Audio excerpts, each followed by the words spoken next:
আসসালামু আলাইকুম। ওয়ালাইকুম আসসালাম ওয়া রাহমাতুল্লাহি ওয়া বারাকাতুহু। আপনি ওইখানে কেন বসছেন? উপরে এসে বসেন।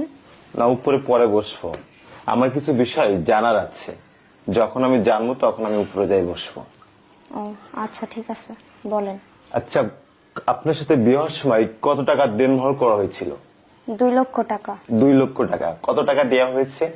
1,50,000 টাকা দেওয়া হয়েছিল। ও, আর কত পাবেন আপনি আমার কাছে? 50,000 টাকা। 50,000 টাকা পাবেন, তাই তো? জি। এই নেন আপনার বাকি 50,000 টাকা, আপনি গুনে দেখতে পারেন। তাহলে আপনার টাকা আপনি বুঝে পাইছেন? আলহামদুলিল্লাহ। আলহামদুলিল্লাহ। আপনি তাহলে উপরে এসে বসেন, আমার হাতটা একটু ধরেন।